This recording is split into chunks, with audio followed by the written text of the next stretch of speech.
I never imagined she'd go from underestimated to the executive threat that changed everything. I will never forget the day everything fell apart. The moment she strode into the boardroom like a storm, silence followed her, heavy and electric. Eyes widened, hearts raced. The smell of panic hung in the air thick like smoke. I could see the disbelief painted on her colleagues' faces. It was a transformation that seemed to crack the very ground beneath you, and that instant, she was no longer just Rachel, my childhood friend with dreams too big for our small town. No. She was ferocious, dripping with confidence and command. The sleek, tailored suit emphasized her sharp features, like a sword drawn, ready for battle. I could almost hear the whispered questions. How did she become this? What is her secret? It was the same Rachel who once struggled to find her voice among the sea of loud opinions. The girl whose laughter felt like a soundtrack to my most cherished memories. Yet, beneath that bravado, I sensed a tremble, a flicker of doubt. Her hands, gripping the table with such intensity, betrayed her even as she spoke with fire. This wasn't just about her anymore. It felt bigger, a pulse that charged through the air, frightening yet exhilarating. Even the men, usually so assured, faltered in their sentences, their bravado shrinking under the weight of her presence. The room itself held its breath, sensing that history was being rewritten. Then something shifted. A shadow passed over her face as she detailed our company's potential layoffs. I glanced around. Heads nodded, murmurs rose in the air like angry bees. Those whispers, were they concern or chaos? I couldn't tell. But there was something more troubling in her eyes now. A deep-rooted anger simmering just beneath the surface.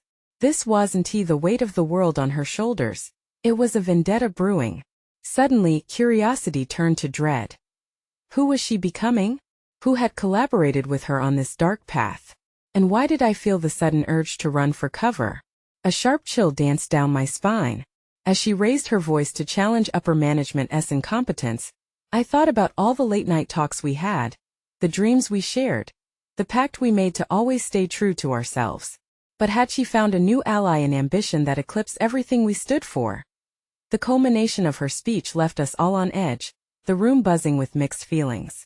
I wished I could read her mind, see past those fierce eyes that now glinted with something intensely unnatural. A flicker of uncertainty brushed her features, but it was swallowed quickly, hidden behind layers of power. The clock ticked harshly, each second stretching into forever. I paused. Everything fell silent again. I couldn't shake off the feeling that we were on the brink of something monumental, the air crackling with foreboding. And as Rachel stormed out of the room, I felt something snap within me, a question, desperate and heavy. What price would she pay for this power? Hey, before we continue with this amazing story, I need to give you an important heads up. Many subscribers have reported that YouTube unsubscribed them without warning. Take a quick second to check the red button below to make sure you're still subscribed to the channel. I'd hate for you to miss any of the exclusive content coming soon. And while you're there, smash that like button, it really helps me out with the algorithm. Oh, and tell me in the comments, which city are you watching from? I love getting to know every amazing person who's part of this community. Your participation makes all the difference. Let's connect. I wandered through the cold, empty halls of the office long after Rachel left the boardroom. The fluorescent lights buzzed overhead, a haunting reminder of the life that had briefly flickered for her. And for me. Shadows pooled in the corners, undisturbed and heavy, much like the unease growing in my heart.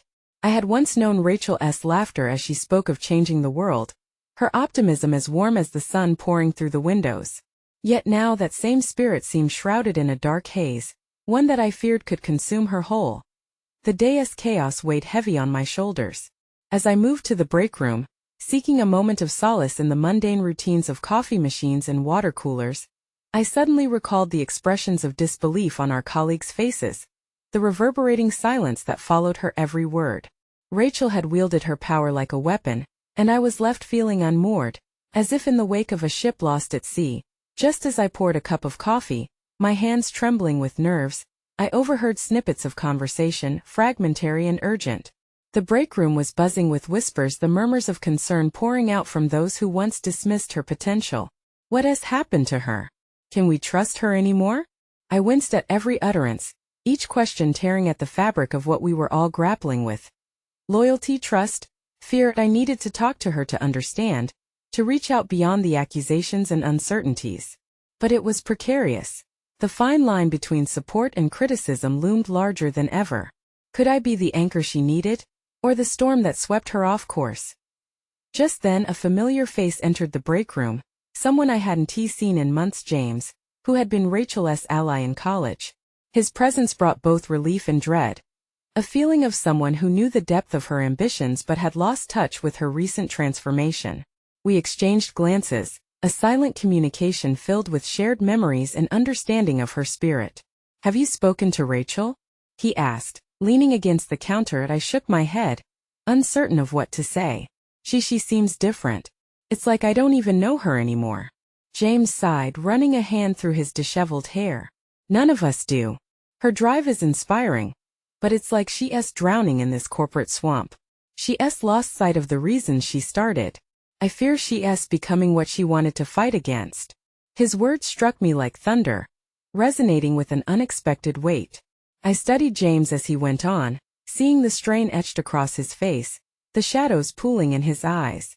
"There are rumors flying around," he said, his voice lowered as if someone might overhear. "She's been meeting with some pretty questionable people, making alliances I'm not sure she understands.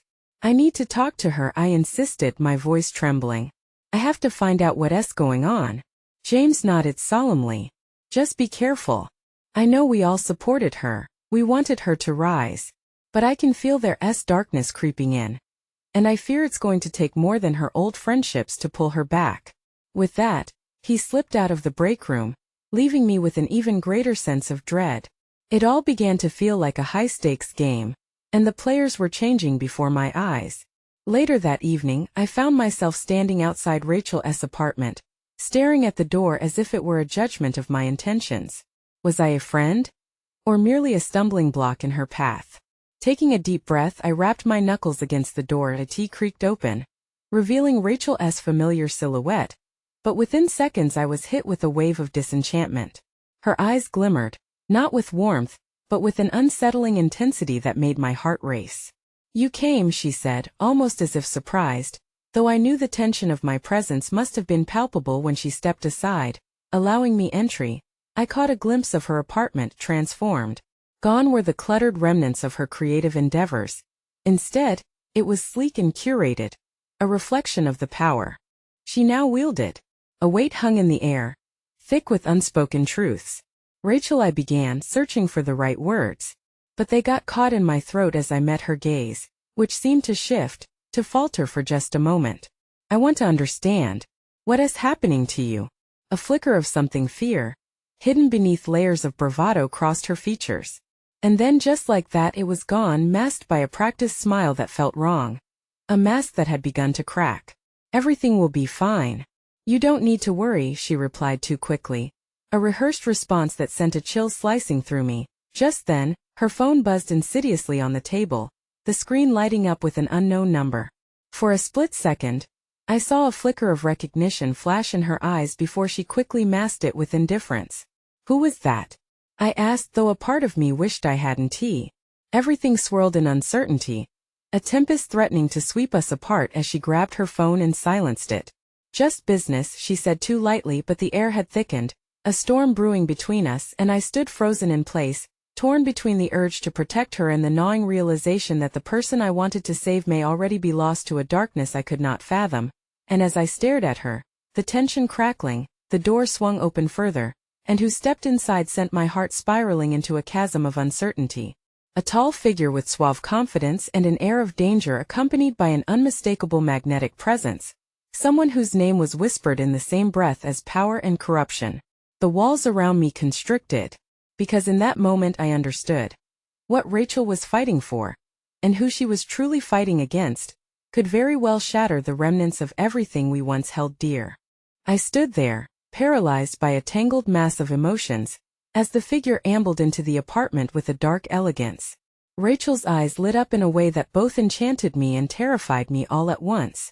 Who was this stranger with the magnetic charm? And how had he wedged himself so deeply into her life without me noticing?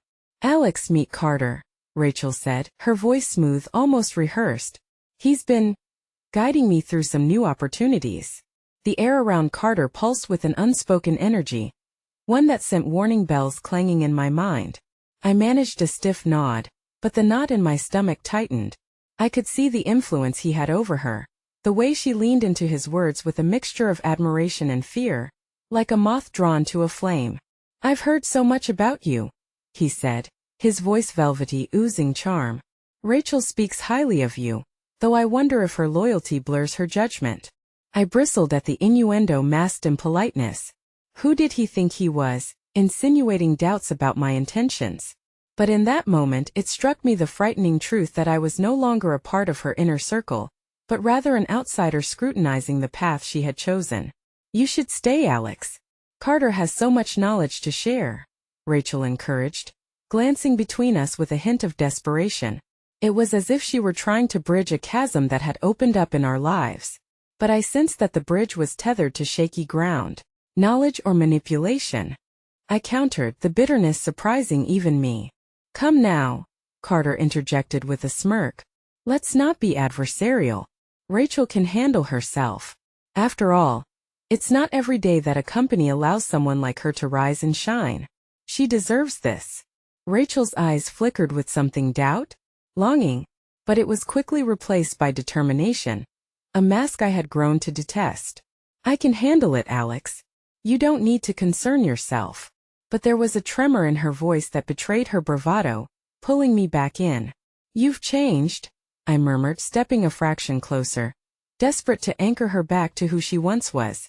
"We can find a way back to," Carter interrupted, his tone warning yet taunting. "Find a way back? To what? Mediocrity? This is the moment both of you should embrace. Stop holding on to the past." The words hung heavily in the air, and a fiery rage ignited within me. Whatever he was selling, it was laced with poison, and I wasn't about to let Rachel drink from that cup. She deserved better than silver tongues and empty promises. "Rachel," I implored, my heart racing as I extended my hand toward her. "We can fight this together. I want you to remember why you started this journey." But she recoiled as if I had struck her, the change clear in her posture. The confidence she wore felt like a suit of armor, and I was the enemy trying to breach her defenses. "You don't get it, do you?" Her voice wavered, frustration bubbling to the surface. "I'm not the person I used to be. I'm more than that now." I studied her, searching for the spark of the woman who had inspired me, fought for change. "But at what cost, Rachel? You're being swept away by people who don't care about you." "Enough," she snapped, her eyes flashing dangerously. "You don't know anything about these people. About what's at stake." This was spiraling and I was losing her. I could feel the rift expanding between us, fed by the hostility in Carter's presence and the fire of her ambition. I wanted nothing more than to reclaim the bond we once had, but it was like watching her drown while I stood on the edge, powerless. Suddenly Carter's phone buzzed, and he effortlessly produced it, glancing at the screen with an expression that darkened his features. He looked at Rachel, then back to me, a smirk reappearing. "You're always welcome here, Alex. Just be careful." With that, he turned and left the apartment, leaving a swirling tension in his wake. In the silence that followed, I felt the gulf between us yawning wider. Rachel's gaze flickered to the door, an internal battle waged within her. "I want to believe in the change, Alex, but this is my chance," she whispered, the vulnerability breaking through her bravado. "And what if it changes you for the worse?" I pressed. "What if it consumes everything you stand for?" There's a moment when realization hits harder than a punch. Her careful control was beginning to slip, crumbling like a fragile facade. The weight of choices could be a burden, and I saw that Rachel was teetering on a precipice. "I don't want to lose you," I confessed. Her eyes glistened with unshed tears as she faced me with raw honesty, a fleeting moment where past and future collided. But before we could bridge the chasm between us, her phone lit up with a text message from an unknown number, the screen working against us as it drew her focus away. "Rachel," I said, but the door had closed before I could finish. As she read, I could see the change flooding her face, the shadows of doubt creeping back in, and my heart sank. The revelation hidden in the message would mark a turning point beyond my understanding. It was the swipe of darkness that could seal her fate. "I need to take care of this," she murmured, excusing herself from the rawness we had touched. plunging back into a world I feared would only deepen her descent, and as Rachel turned away to her phone, I realized the battle was no longer simply a choice of ideals. It was a fight for her very soul, and I was left standing helplessly at the edge of that abyss, knowing all too well that any moment could tilt her away from the light. I stood there, alone in the dim light of the apartment, my heart heavy with disbelief. The door closed with a soft click, but the echo of Rachel's presence lingered in the air, as if the warmth she radiated had tried to imprint itself on the very walls. I could still feel the pulse of that tension, the fragile thread connecting us, fraying threadbare under the weight of unspoken truths. The stillness became unbearable, punctuated only by the distant hum of the city outside, a cacophony of life that felt utterly removed from my own conflicted heart. I wanted to scream, to shake free of the shadows that swirled around me, but at the same time the bitter taste of failure sat in my throat. I thought I could protect Rachel from the grasp of someone like Carter. The thought that I'd somehow set her adrift was a wound that throbbed with each passing moment. But then, the silence was shattered by the chime of my phone vibrating on the table. I glanced down, surprised to see a message from an old friend. Mia, someone I had lost touch with while focused solely on my battles with Rachel. "Hey, thinking about you. Let's catch up over coffee?" The offer was like a beam of sunlight piercing through clouds. I hesitated, considering just how much I didn't want to think about anything or anyone else right now. But the familiar warmth in Mia's words ignited a glimmer of hope within me. Perhaps a conversation would serve as a temporary balm, a momentary escape from this storm that had taken root in my life. After a moment's deliberation, I quickly typed back, "Sure, I'd love to." As I made my way to a small cafe around the corner, I tried to shake off the remnants of my earlier heartbreak. The cafe was bustling, filled with laughter and the clinking of cups. It felt almost foreign, this joyous atmosphere juxtaposed against the turmoil I carried. But then the aroma of freshly brewed coffee enveloped me, grounding me, making me feel slightly less like a ghost haunted by the fear of losing my best friend. I spotted Mia seated in a cozy corner, her hands wrapped around a steaming mug. When she saw me, her face broke into a smile that felt like home. "Alex, it's been too long," she exclaimed, standing to give me a warm hug. "Yeah, it really has," I replied, taking a seat across from her. "How've you been?" We fell into easy banter, a momentary reprieve from the storm brewing in my mind. She spoke about her new job and the little adventures she had embarked on, and for a fleeting moment, I forgot about Rachel, about Carter, and the entire mess circling around us. But my relief was short-lived, as Mia's keen eyes caught the flicker of my uncertainty. "What's the matter, Alex?" she asked, her brows knitting together with concern. "You seem different." And just like that, the dam broke. I found myself recounting the recent events, how Rachel had changed, how I felt like a spectator rather than a participant in her life. Mia listened intently, nodding along, her expression morphing from curiosity to disbelief, and finally to sympathy. "I don't understand why she's allowing someone like Carter to influence her," I lamented, my voice thickening with a desperation I couldn't suppress. "She was so full of fire for her own dreams, and now it feels like she's slipping away." Mia took a long sip of her coffee, contemplating my words. "Sometimes people need a push, Alex. Maybe Rachel sees Carter as a stepping stone rather than a threat. Stepping stone or not, he thrives on manipulation. It's like she can't even see it," I whispered, tormented by the gnawing feeling of helplessness. I don't know how to reach her anymore." "We can't force people to change, Alex. They have to come to those realizations on their own. You've done what you can," she said gently. "Still, you can't stop caring. Just be there when she's ready." Her words hung in the air, comforting yet suffocating, igniting a painful longing for the days when Rachel and I were inseparable. But before I could dig deeper into this train of thought, my phone buzzed once more, pulling me back to the harsh reality that it was a text from Rachel. "Can we talk? I need to explain what just happened." My chest tightened and 1,000 questions flooded my mind. Should I respond? Part of me wanted to dive headfirst into the chaos and claw back what was mine, but the other part felt an overwhelming urge to protect her from whatever turmoil she'd stumbled into this time. I looked up at Mia, who could see the conflict etched across my face. "You have to respond, Alex," she urged, her voice steady yet filled with compassion. "She's reaching out. Don't shut her out." Taking a deep breath, I typed back, my fingers trembling slightly. "I'm here. Whenever you're ready. As I pressed send, I felt both a budding sense of hope and a surge of anxiety coiling tighter within me. What awaited us on the other side of this conversation? Suddenly, the ground beneath my feet felt as if it was shifting. My heart raced as Rachel's response came in just as quickly. Can you meet me at the office? It's urgent. My stomach dropped, panic flooding my veins. Right now. I texted back. Please, Alex. I need you. The fear and uncertainty clashed within me. Did she mean that in a good way or bad? What had happened? Mia's eyes widened as she watched me process the urgency in Rachel's words. Go, she urged softly, and figure this out. Determined but hesitant, I stood, nodding in thanks to Mia, who offered an encouraging smile mixed with concern. With each step toward Rachel's office, the familiar path grew heavier, my heart pounding to a rhythm of anxious anticipation. But just as I reached the door, a figure materialized in front of me. It was Carter, a satisfied, wry smile on his lips. Looking for Rachel? He asked, the mockery evident. A rush of protectiveness ignited in me. What do you want from her? I shot back, ready to confront him. He tilted his head, a deceptive sweetness masking the threat in his voice. Just making sure she's on the right path. You wouldn't want to distract her, would you? The knife in his words sliced deeper than I expected, and I found myself standing on the precipice once more, caught between the light and shadow of the conflicts surrounding Rachel. Without waiting for a reply, he stepped aside, granting me a glimpse of the door beyond. Good luck.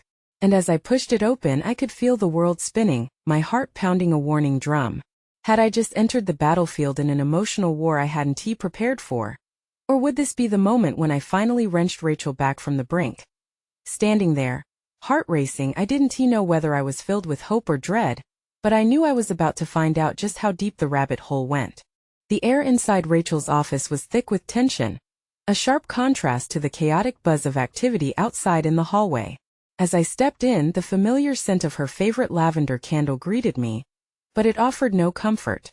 The soft glow from her desk lamp illuminated the corner where Rachel sat, seemingly lost in thought. Her expression was one I hadn't often seen, her brow furrowed, lips pressed tight as though silencing a whirlwind of emotions. Alex, she said, finally lifting her gaze, as if surprised by my presence. Thank you for coming. What happened? I asked, my voice steady despite the whirlwind in my chest. You sounded urgent. She took a deep breath, her hands twisting nervously in her lap. I didn't expect things to escalate so quickly, Carter. She hesitated, as if weighing how much to reveal. I didn't realize how much power he had over my project. He's threatening to pull funding if I don't play by his rules. My heart dropped. What rules? Rachel, you have to be careful. You don't need to play his games. She shook her head, agitated. You don't understand. This project means everything to me. It's my chance to make an impact in the company, to finally be recognized. But Carter, her voice broke, and I could see the conflict etched on her face. He's making it clear that I need to comply or I'll lose everything I've worked for. But is it worth compromising who you are? I pressed, moving closer to her. You were never meant to be a pawn in someone else's game. As the words fell between us, I saw the flicker of defiance in her eyes, quickly smothered by doubt. You don't know how this world works, Alex. It's not as simple as choosing integrity over ambition. Some of us have to survive. The intensity of her words struck me like a blow. This was not the Rachel I knew. The one who passionately defended her dreams against everyone's expectations.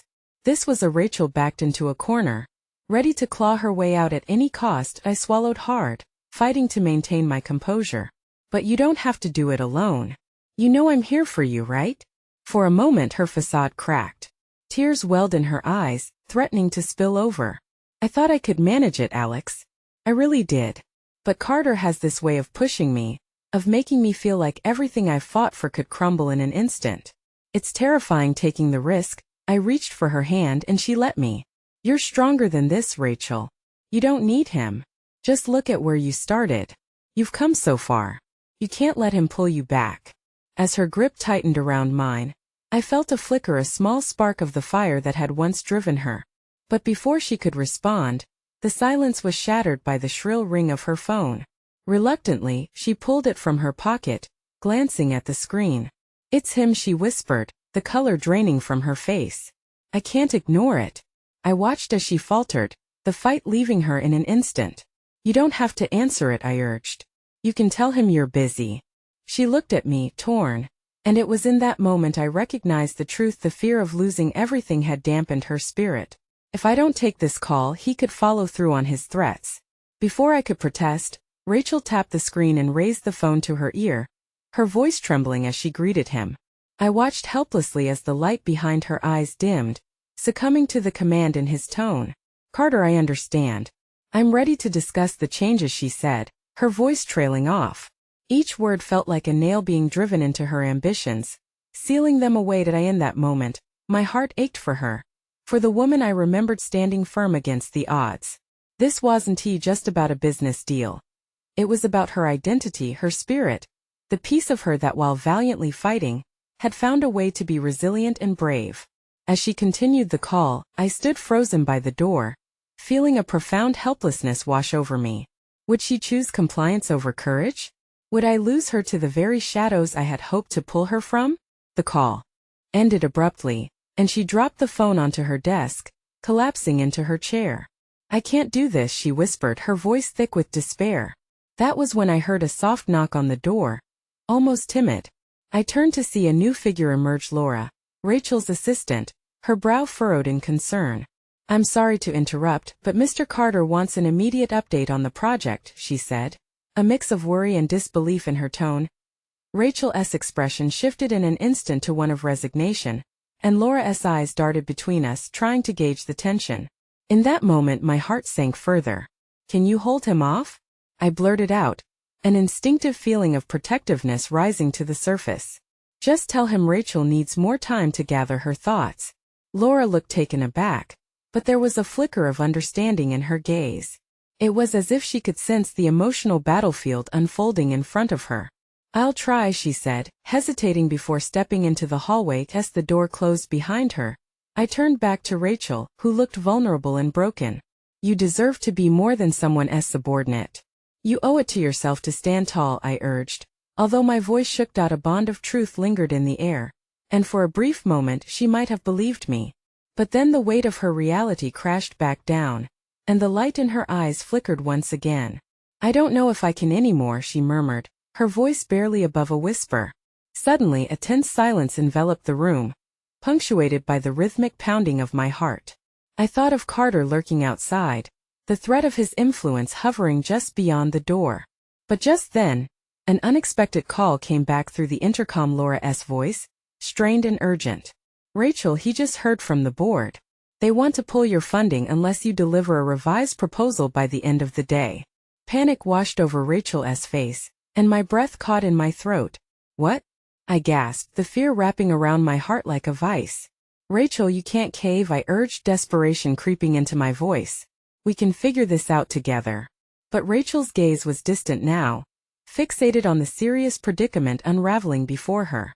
I don't think I have a choice, Alex, she whispered, her voice breaking. And then the door swung open again, revealing Carter, his confident demeanor striking against the crisis we were caught in. He stepped inside, casting a shadow over our fragile moment. Time's almost up, Rachel. You need to make a decision, he said smoothly, eyes glinting with malice. The atmosphere shifted instantly. I felt a spark of anger igniting within. This was about so much more than just a project now. This was about Rachel's future, her essence being threatened before my eyes. In that charged moment, with the oncoming storm of Carter's influence and the impending collapse of Rachel's dreams, I realized we were at a crossroads, and every second felt monumental. My decision could either strengthen her or push her further into darkness. What would I say next? Would it be enough to inspire her? Or would I unwittingly fuel the smoldering flames that Carter had already ignited? And what if this inflection point led to a shift neither of us could control?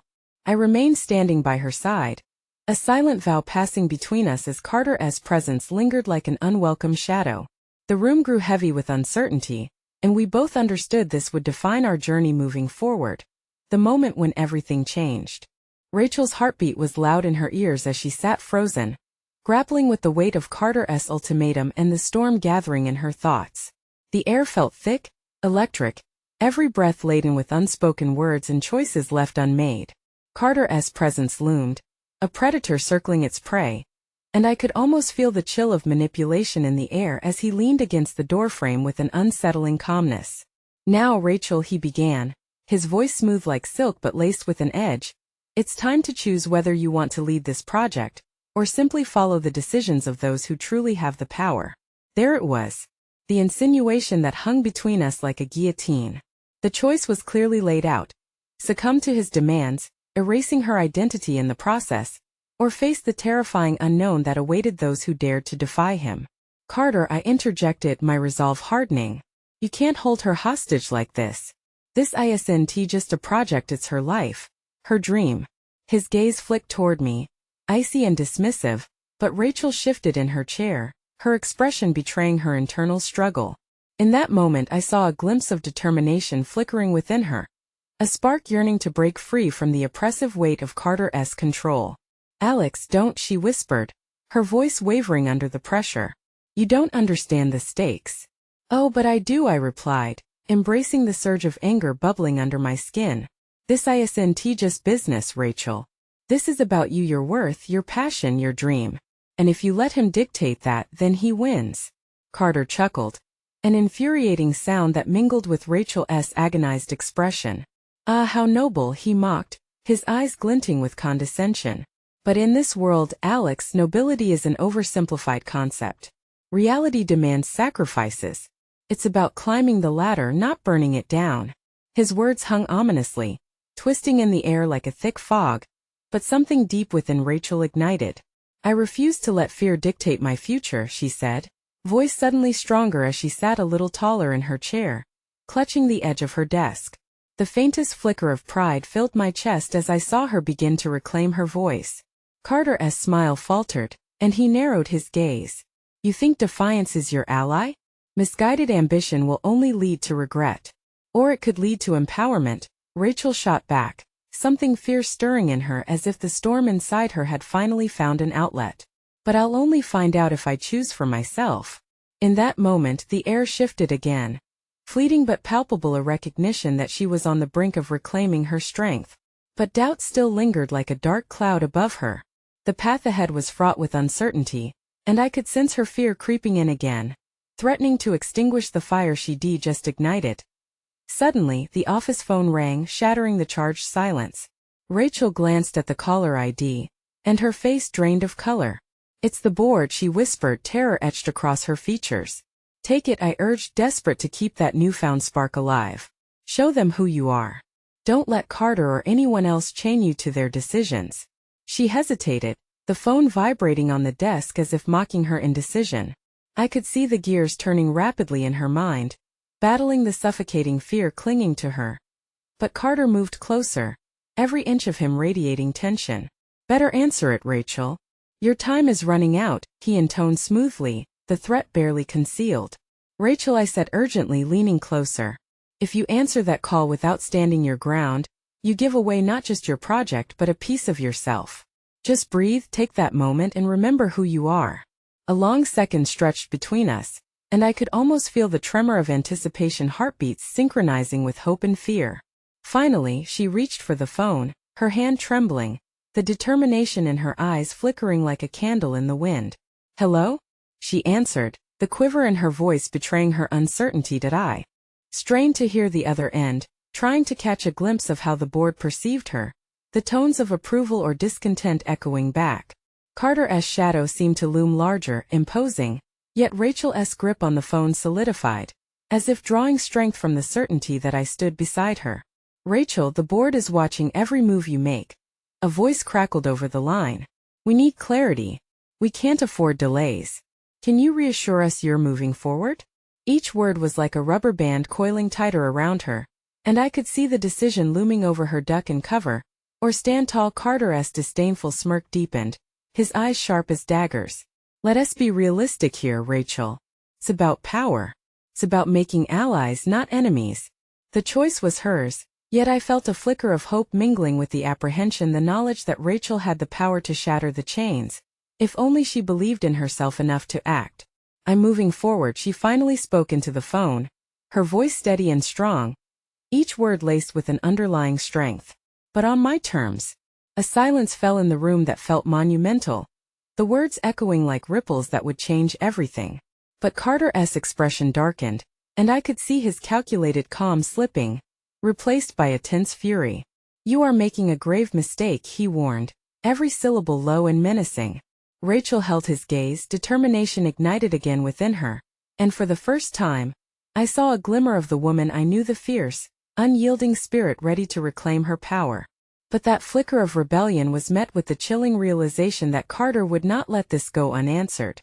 "Let us see how far your courage takes you," he said softly, a dark promise threading through his words, a shadow stretching across the room. The phone call concluded as Rachel hung up, but the battle within had only just begun. And as Carter stepped back, a darkness enveloped him, a thunderstorm brewing on the horizon that would soon test every bit of strength Rachel had found. I could feel it in my bones. We were standing on a precipice, a cliffhanger all its own, and whatever was to come would challenge not just Rachel's resolve but the very foundation of who she had been. Against the backdrop of this tumultuous storm, the flicker of hope still danced within us, but the uncertainty of what lay ahead was insurmountable. Would she be the one to emerge from the storm, or would this be the moment that unraveled everything we had fought for? As I locked eyes with Rachel, staring into the depths of our collective uncertainty, the weight of our choice lay heavy as the knowledge that this was only the beginning. I hoped against hope that we could weather whatever was coming. The air crackled in the wake of Rachel's declaration, an echoing promise vibrating between us as Carter stepped back, masking his fury with a veneer of feigned indifference. But as the door clicked shut behind him, the weight of his threat remained thick and palpable, lingering like smoke. Rachel held the phone tightly, still anchored to the desk as if it could offer her some kind of salvation against the storm brewing inside her. "Did I really just say that?" Rachel whispered, the reality of her words dawning like a sunrise through a breaking storm. I could see the tremors dance along her fingers, the battle between nerves and newfound strength waging fiercely within her. "Yes, you did," I reassured her, stepping closer, needing to bridge the gap that felt like an abyss between us. "And it was the right thing." She nodded, her eyes reflecting something deeper, a tumult of hope tangled with fear. "But what does that even mean?" "I just declared war on him. On the board, on everything." Her voice trembled, hairline fractures of doubt clawing at the edges of her resolve. "Sometimes standing your ground feels like stepping into the unknown," I said slowly, my words a lifeline I hoped she would grasp. "But you chose to fight for what matters to you. You reclaimed your voice." The tension in the room swirled, heavy and undecided, as we both confronted the weight of her decision. The contours of the office seemed to close in around us, making the task ahead feel both monumental and insurmountable. I wanted more than anything to take away her fear, to wrap her up in certainty, but I knew I had to let her navigate this moment. Rachel sighed deeply, pressing the palms of her hands into her eyes for just a moment. "What if he retaliates?" she asked, her voice muffled against her fingers.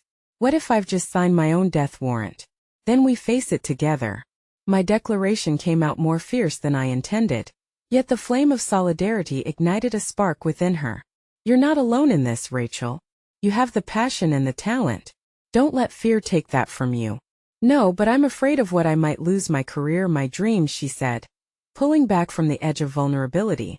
"Is it worth it? Was it worth it?" The question hung heavy between us. Yet I couldn't shake the belief that everything was worth fighting for. She was worth fighting for. Maybe the question should be, what will happen if you don't? I replied, my heart racing with the urgency of her decisions. What happens if you let fear win? Rachel's expression shifted, her brows knitting together as her thoughts raced. The tension twisted like a live wire. Carter's not just some bully in a suit. He is a tidal wave. I felt his wrath when I stood up today. I can't go back to being the girl who just cowers in the corner. "Yes. And you won, I insisted, fervently willing her to see beyond the immediate storm. "You've taken this first courageous step. You can navigate the aftermath. And I'll be right beside you through every terrifying reality check and every flicker of doubt." The air hummed with the raw uncertainty of her situation, the possibility of change that teetered on the edge of a knife. Rachel took a deep breath, a mixture of resolve and trepidation reflecting in her eyes as she pocketed the phone, finally breaking away from the desk. "Do you really believe that?" she asked, scanning my face for reassurance. Absolutely, I replied without hesitation. The sincerity in my voice startled me. Perhaps it was a fragment of my own fears being exposed alongside hers. Let us look for allies. We'll need to play this carefully, but we can do this. She held my gaze, searching for the anchor amid the swirling chaos. There was a small glimmer, then an understanding, and it breathed new life into the room. All right, Rachel said with a nod, the spark of determination reigniting in her chest. Let us find a way. I need to gather more information. I might need to get creative. Creative? I prompted, my brows raising with a hint of intrigue.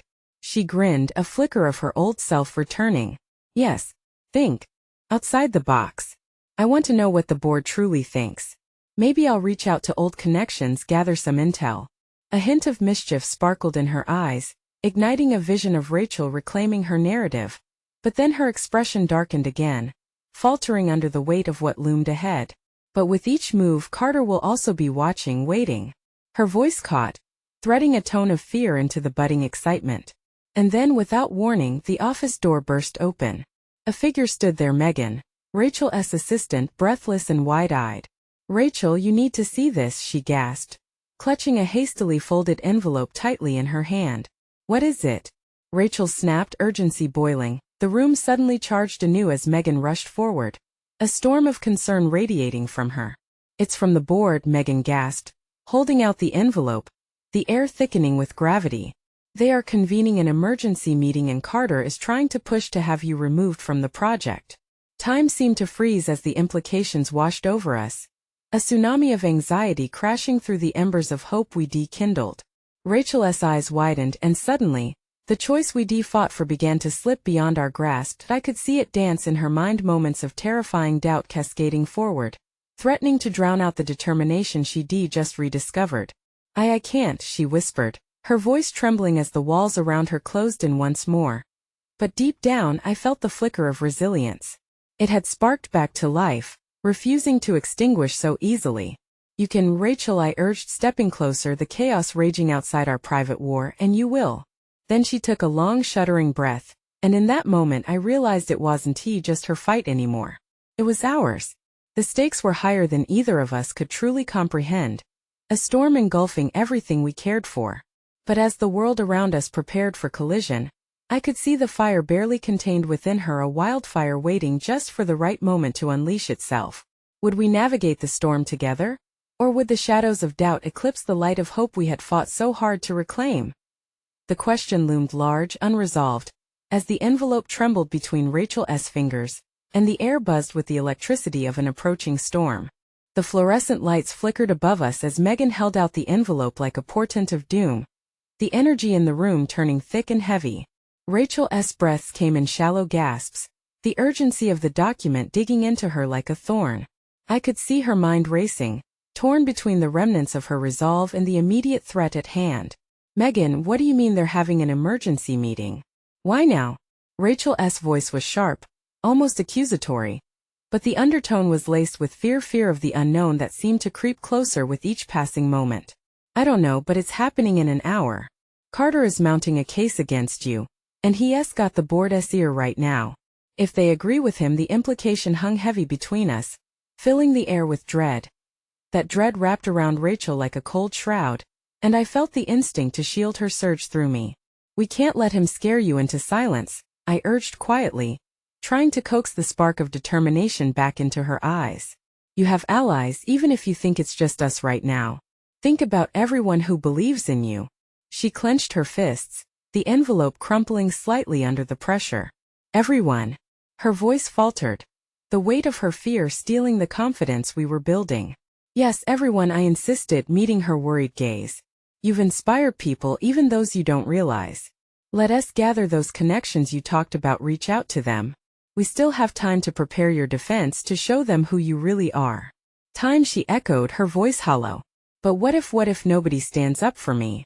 What if I'm left alone in this? The vulnerability in her eyes struck me like a cold wave. You won't be alone. You still have me. I stepped closer, letting her know my presence was unwavering. A lighthouse in a gathering storm. And you have Megan. We'll figure this out together. Rachel met Megan's gaze, and in that brief moment of connection, Something fragile but beautiful flickered between them. I can call in from legal. She might help, Megan stammered, hope edging into her tone. She has always been supportive of you, Rachel.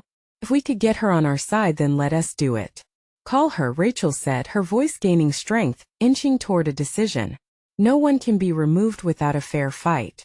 Megan turned, rushing from the room, her phone already dialing, and the brief sense of urgency brought a glint of determination back into Rachel's eyes.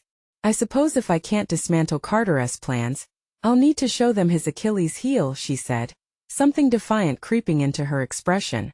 That's exactly the spirit. I smiled, feeling the weight of the moment shift subtly in her favor. But beneath her newfound courage flickered a shadow of doubt. Just remember, it's okay to be scared. You have every reason to be. But don't let the fear consume you. She swallowed hard, the reality of her situation still a heavy burden. What if I fail?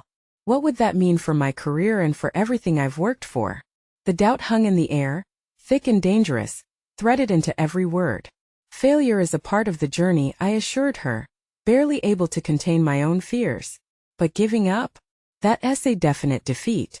As the minutes ticked away, Rachel crammed her determination back into her chest, standing straighter and grounding herself against the wall of uncertainty. Megan returned, her face alight with urgency.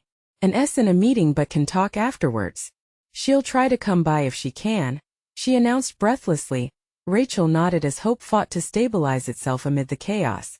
Okay, so we prepare until then. But what if it's too late for that? Megan whispered, almost too quietly, as if the words could shatter the fragile resolve we were building. Rachel's expression hardened, a blend of fear and ferocity. Then we adapt, take action with what we have. I will not be a victim, not again. The words reverberated in the room, a battle cry for the war that lay ahead. But before we could gather our thoughts further, the sudden buzz of Rachel's phone snapped us back to the reality of the moment. The screen illuminated with a notification that sent icy fingers crawling over my spine. It was from Ethan, the PR director, a message too blunt and too pointed.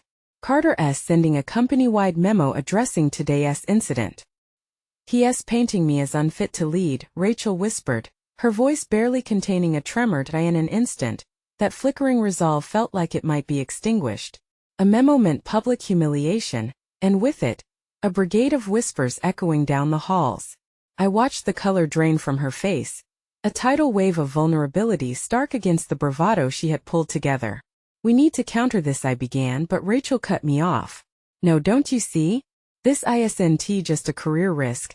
It's personal. Her eyes grew wide. Carter is using this to discredit everything I stand for, everything I've fought for. Before she could unravel further, I reached for her hand, holding it tightly. Then let us turn this against him. Use his retaliation as fuel. Show everyone you're not just a name on a project. Rachel's breath hitched as she squeezed my hand back, the late embers of fierce resolve still smoldering within her. You're right, but I'll need to think on my feet. Her gaze shifted, feverishly searching for a spark. Megan watched the two of us, stepping into Rachel's smaller world, her own pride rooting back into her own strength as she nodded. And I'll support you, Rachel, I promise. I'll help however I can. Rachel inhaled deeply, tightening their circle of trust as an unexpected warmth filled the space between us. All right. We'll put together a case, gather information, build our allies. And when the memo drops, we'll be ready. The air between us teemed with a palpable energy, a collective fight boiling just beneath the surface. But as the clock ticked ever closer to the meeting time, the reality of our circumstance loomed. Rachel's uprising was no longer simply about her career. It had become a test of her very character against an uncertain tide. And as we drew closer to that fateful hour, another message came through, popping up on Rachel's screen. It was brief, unmistakable in its intent, just one line that shot through the air like an arrow. Meet me in the conference room at 5 p.m. I want to discuss your future. Carter. Rachel's eyes widened, a torrent of emotion flooding her face, panic flaring momentarily before it hardened into resolve. This was the moment she had to decide. Fear or fortitude? I guess it's time to show him I'm an executive threat, she said. The words measured yet charged, igniting a fresh wave of adrenaline that rippled through the space. The air vibrated with anticipation as we prepared to step into that meeting, a storm of uncertainty waiting to unfurl. But instead of fear, an enduring fierceness blossomed in Rachel, as she stood ready to initiate a battle for her rightful place. "Let us do this," she said. And as we moved closer to the door, I couldn't help but wonder if this was the moment that would change everything or the moment that would shatter it all. The stakes were dangerously high, and the battle was just beginning. The conference room felt cavernous, the glossy surface of the table reflecting our anxious faces in distorted shapes. Rachel stood at one end, her fingers gripping the edge tightly, betraying the turmoil beneath her composed exterior.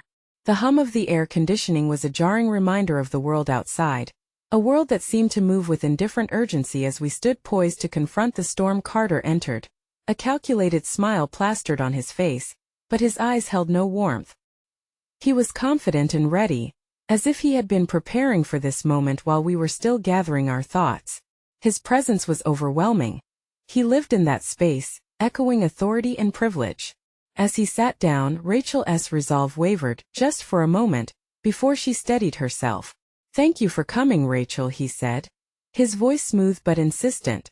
"I wanted to address the memo personally to clarify your position in light of recent developments." Rachel's lips pressed together, the war of emotions swirling behind her eyes almost too much to contain. "I'm ready to discuss it," she countered, surprising even herself.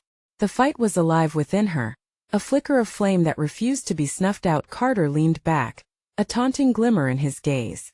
"I know you've been working hard, but the reality is that this incident has raised concerns about your leadership capabilities. The board feels it's necessary to reevaluate." He let the words hang in the air, menacing like a storm cloud threatening to burst. Rachel opened her mouth, ready to fire back, but words failed her. The memory of every late night, every sacrifice came crashing into her. Would it all be erased because of one maneuver from him? It was in that moment that the door creaked open again, and Anne stepped in, her brow furrowed with concern. "Sorry to interrupt, but I wanted to add my support here. Rachel deserves representation in this meeting." Carter's face darkened, but he masked his annoyance effectively. "There's nothing to worry about, Anne. Just a discussion." "Right," Anne said, her voice firm. "But I think it's essential to have a transparent conversation. If there are concerns about Rachel's performance, I would prefer to understand the specifics rather than hide behind vague statements and company memos." The tension in the room thickened. Rachel's heart raced, grateful for Anne's arrival, a beacon amidst the shadows, but it only highlighted how isolated she felt in a boardroom filled with accusations and veiled intentions. "Let us cut to the chase," Carter said, folding his arms behind his head.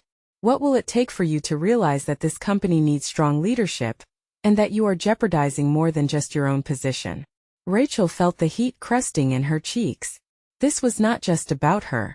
This was about everyone who had believed in her. "If this is about a singular incident, then you're underestimating my capacity. If you want to talk about leadership, let us discuss the history of my contributions." "Contributions don't mitigate risks," Carter said, his tone like ice. "And the board is seeking stability." A wave of emotion surged through Rachel, a realization that she was fighting a battle far beyond just herself. "Stability doesn't mean ignoring the voices of others," she pushed back, fervor igniting her tone. "It means empowering those voices, not silencing them." A tense silence enveloped the room, energy crackling in the air as Carter's composure wavered slightly, the flicker of uncertainty replaced by hardened resolve. "You think you can outmaneuver me? This isn't just a personal attack, Rachel. I'm talking about the bottom line."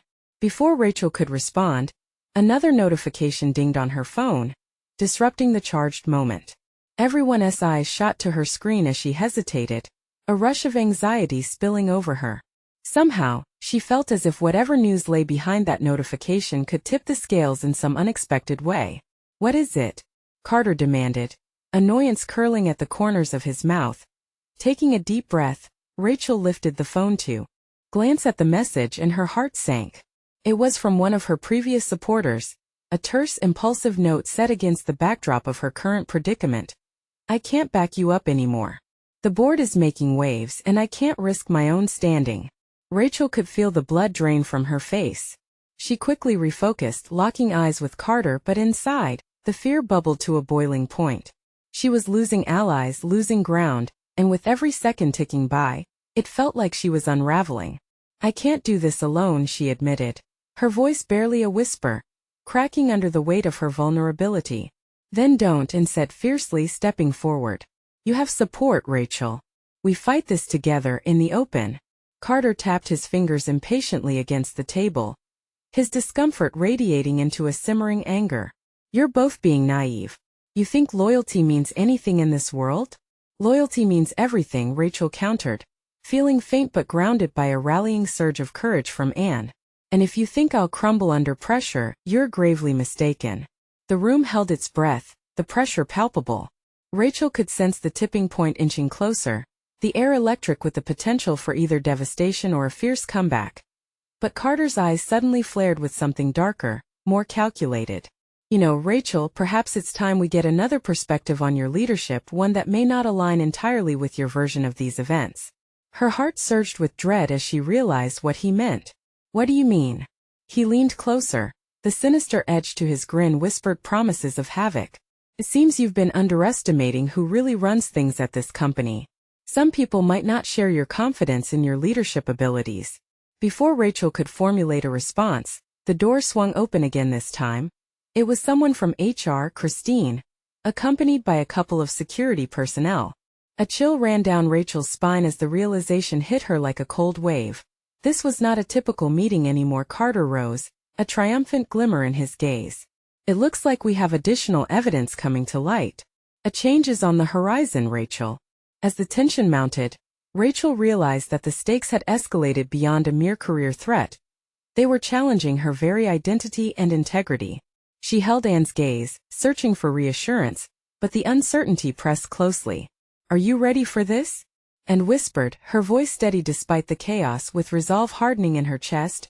Rachel swallowed back her fear, locking her gaze onto Carter, whose confident facade felt like a mask poised to slip. The fight was far from over, and as the reality of her peril loomed, Rachel felt the dawning realization it was not just her future at stake, but the very foundation of what she believed in. Let us show them, she said, cutting through the tide of uncertainty with fierce clarity, drawing strength from the allies she still had, embracing the weight of the unknown. This was only the beginning, and with the stakes rising, she had to decide how far she was willing to go to reclaim what was rightfully hers. Time slowed to a crawl as the realization soaked in, like cold water seeping through fabric. Christine's presence served as a harbinger of impending chaos. The tension in the air sharpened into a weapon, ready to strike. I assume you are aware of the gravity of the situation, Rachel. Christine addressed her with a practiced neutrality that felt like a blade held to her throat. Rachel's heart raced, adrenaline coursing through her veins as she processed the unfolding storm. I know what's at stake, she asserted, her voice steady despite the swirling fear within her. But I won't back down. Carter smirked, clearly relishing the unfolding drama. Back down? This is simply a reflection of your ability to lead. The board and perhaps even the higher-ups may not see you fit for significant projects after this. His insinuations danced dangerously close to accusations of incompetence, each word a carefully crafted blow against her spirit. Leadership isn't just about the titles or whims of influential men. It's about integrity, perseverance, and the people we uplift along the way, Rachel countered, her voice infused with defiance. I watched her stand tall in the face of his antagonism. It was a glimpse of the tenacious woman I remembered. Very noble, but this is a corporate setting, sweetheart, he replied, his tone patronizing, an absurd juxtaposition to the storm swarming around us. You'll find that loyalty easily sways with the tides of ambition. Loyalty is earned, Rachel shot back, the fire in her eyes igniting again. And I've cultivated relationships built on mutual respect, not fear. Even if you believe otherwise. Let us see how robust that belief is, Carter taunted. Christine, I think it's time we outline Rachel's recent performances and the potential fallout, he instructed, turning the tables and pointing the spotlight at her with sickening ease. As Christine began reading from her notes, Rachel's expression transformed from bravery to apprehension. Each criticism they hurled at her struck deeper, grinding away at her defenses. My heart sank as I saw her trembling hands fidget against the table. The business world jargon they tossed about felt like knives, and I could almost feel her slipping beneath the weight of their scrutiny. Your performance metrics demonstrate a substantial decline over the past quarter, primarily predicated on Christine continued, her voice monotonous, creating an unforgiving environment, reflective of the cold corporate machinery behind them. Metrics can be manipulated, Rachel interjected, a hint of desperation mingling in her tone. Context matters. I wasn't supported in the same ways prior leaders were. I've been pioneering changes that enhance our equity with our clients. But they take time. Perhaps what is needed is not only context, Christine replied, her eyes narrowing, but fairness in how we manage expectations. I have to ask, are you confident in leading this project, Rachel? Another emotional blow. The question making it painfully clear that the sharks were circling, waiting to devour her whole.